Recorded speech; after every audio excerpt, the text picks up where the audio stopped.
Ek wil jou al lankal vertel het wie ek is, maar elke keer gebeur daar iets wat my in ander rigting stuur. So ek is baie keer nie meer wie ek gister was.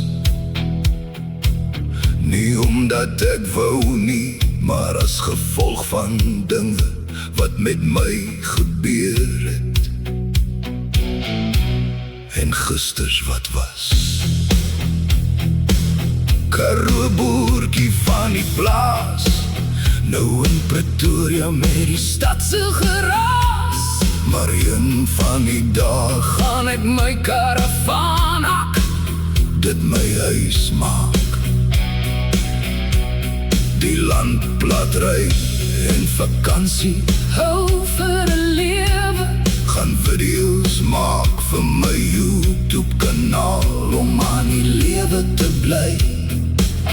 Maar hier's die catch, ek soek 'n maatjie om die ondervinding met my te deel.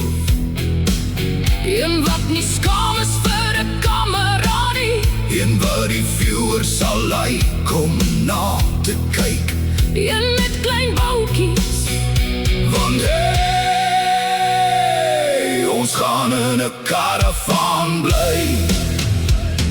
Ek wil mos nie eers vra dat sy moet uitklim voor ek kan inklim nie.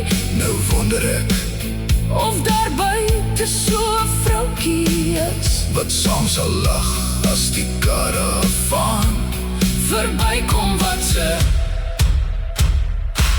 op pad met Duar en so jy verstaan, dit moet wees op pad met Duar en Linda of Belinda of Delella of Blondie.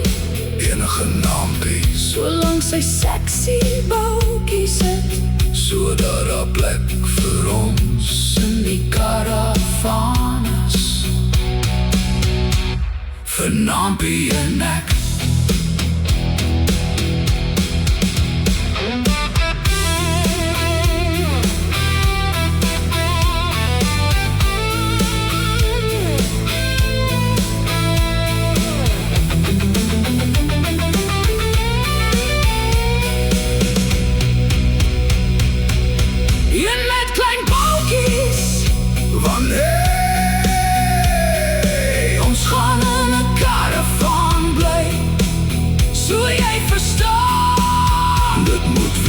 Op pad met Duar en Linda of Belinda of Delella of Blondie.